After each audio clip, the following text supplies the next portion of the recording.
ఒక్కొక్క ఎమ్మెల్యే కాంగ్రెస్ లోకి వెళ్తున్నారు. నిన్న రాజేంద్రనగర్ బీఆర్ఎస్ ఎమ్మెల్యే ప్రకాష్ గౌడ్ హస్తంగూట్లో చేరగా ఇవాళ శేర్లింగంపల్లి ఎమ్మెల్యే అరకిపూడి గాంధీ కాంగ్రెస్ తీర్థం పుచ్చుకున్నారు. సీఎం రేవంత్ రెడ్డి సమక్షంలో గాంధీ పార్టీలో చేరనున్నారు.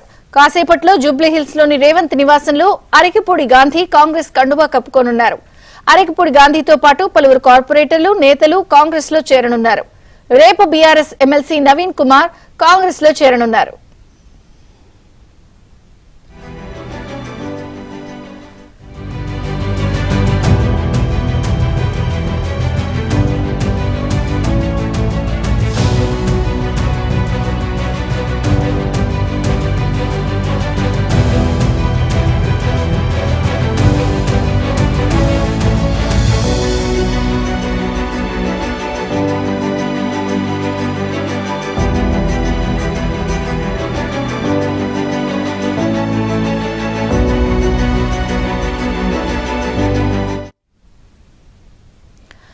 బీఆర్ఎస్ కు వరుస షాకులు తగులుతున్నాయి.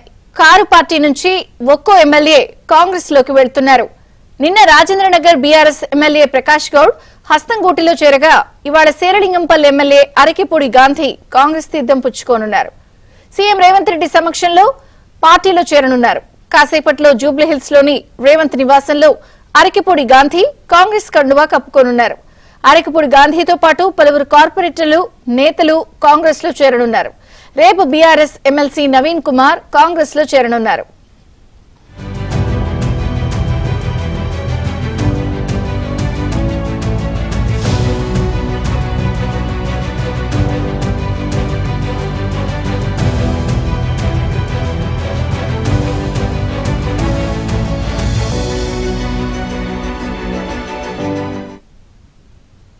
బీఆర్ఎస్ కు వరుస షాకులు తగులుతున్నాయి. ఇప్పటికే అనేక మంది ఎమ్మెల్యేలు ఎమ్మెల్సీలు కార్పొరేటర్లు స్థానిక నాయకత్వం కాంగ్రెస్ లో చేరగా నిన్న నవీన్ కుమార్ జాయిన్ అయ్యారు. ఇక ఈ రోజు శేర్లింగంపల్లి ఎమ్మెల్యే అరకిపూడి గాంధీ వంతు. మరిన్ని వివరాలు మా ప్రతినిధి సిద్ధార్థ లైవ్ లో అందించడానికి సిద్ధంగా ఉన్నారు. సిద్ధార్థ. థ్యాంక్ యూ విజయ చంద్రిక.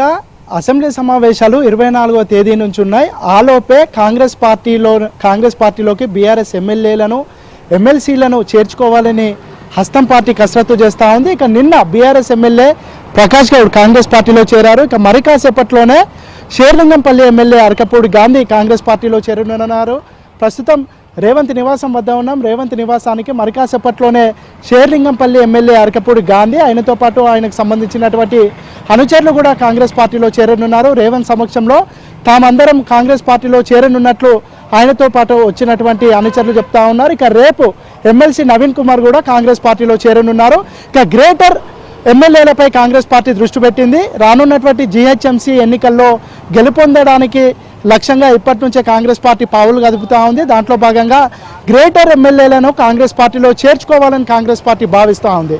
ఇప్పటికే ఒక 6 గ్రేటర్ ఎమ్మెల్యేలతోని మాట్లాడారు, సంప్రదింపులు చేశారు. వాళ్ళందరూ కాంగ్రెస్ పార్టీలోకి రావడానికి రెడీగా ఉన్నారు. అయితే వాళ్ళకు ఉన్నటువంటి ముహూర్త బలము వాళ్ళ పేరుతో ఉన్నటువంటి ముహూర్తాలు చూసుకొని కాంగ్రెస్ పార్టీలో చేరుతామని కాంగ్రెస్ పార్టీకి సంబంధించినటువంటి నేతలకు చెప్పారు. ఇక రేపు ఎల్లుండో భారీగా కాంగ్రెస్ పార్టీలోకి బీఆర్ఎస్ ఎమ్మెల్యేలు వచ్చే అవకాశం ఉంది. ఇక ఇప్పటికే 8 మంది ఎమ్మెల్యేలు బీఆర్ఎస్ పార్టీకి సంబంధించినటువంటి 8 మంది ఎమ్మెల్యేలు 8 మంది ఎమ్మెల్సీలు కాంగ్రెస్ పార్టీలో చేరారు. ఇక కాసేపట్లోనే అరకపూడి గాంధీ 9వ ఎమ్మెల్యేగా కాంగ్రెస్ పార్టీలోకి చేరనున్నారు. ఇక ఎల్పీ విలీనం దిశగా కాంగ్రెస్ పార్టీ అడుగులేస్తాం. ఎమ్మెల్సీలను 18 మంది ఎమ్మెల్యేలను కాంగ్రెస్ పార్టీలోకి తీసుకొచ్చుకుంటే ఎల్పీ పూర్తిగా విలీనం అయ్యే అవకాశం ఉంది. ఎల్పీ విలీనం అయితే ఎలాంటి లీగల్ సమస్యలు కూడా రాకుండా ఉంటాయని హస్తం నేతలు భావిస్తూ ఉన్నారు. దాంతో పాటు ప్రతిరోజు బీఆర్ఎస్ పార్టీకి సంబంధించినటువంటి ఎమ్మెల్యేలు కానీ ఆ పార్టీకి సంబంధించినటువంటి అగ్రనాయకులు కానీ విలీనానికి సంబంధించి ఫిరాయింపులకు సంబంధించి ప్రతిరోజు కాంగ్రెస్ పార్టీపై విమర్శలు చేస్తున్నటువంటి నేపథ్యంలో ఇటు మండలిలో అటు శాసనసభలో ఎల్పీ విలీనం అయితే ఎలాంటి ఇబ్బందులు ఉండవు అని కాంగ్రెస్ పార్టీకి సంబంధించినటువంటి నేతలు భావిస్తా ఉన్నారు. జిహెచ్ఎంసీ ఎన్నికలను టార్గెట్ గా పెట్టుకొని ఇప్పటి నుంచే రేవంత్ అడుగులు వేస్తున్నారు. ఎందుకంటే గ్రేటర్ లో కాంగ్రెస్ పార్టీకి ఎమ్మెల్యేలు లేరు. కేవలం కంటోన్మెంట్ ఉప ఎన్నికల్లో అక్కడ ఉన్నటువంటి ఎమ్మెల్యే గెలుపొందారు. ఆయన తప్ప మిగతా ఎమ్మెల్యేలు లేరు. ఈ నేపథ్యంలో ఇటు దానం నాగేందర్ ని అదేవిధంగా ప్రకాష్ గౌడ్ ని కాంగ్రెస్ పార్టీలోకి తీసుకున్నారు. ఇక మిగతా ఎమ్మెల్యేలతో కూడా సంప్రదింపులు జరుగుతూ ఉన్నాయి. కాసేపట్లోనైతే అరకపూడి గాంధీ జాయిన్ అవుతారు. రేపు ఎమ్మెల్సీ నవీన్ కుమార్ జాయిన్ అవుతారు కాంగ్రెస్ పార్టీలో. ఆ తర్వాత రేపు సాయంత్రం కానీ ఎల్లుండి ఉదయం కానీ భారీ సంఖ్యలో గ్రేటర్ కి సంబంధించినటువంటి బీఆర్ఎస్ ఎమ్మెల్యేలు కాంగ్రెస్ పార్టీలోకి వచ్చే అవకాశం ఉంది. Thank you Siddhartha.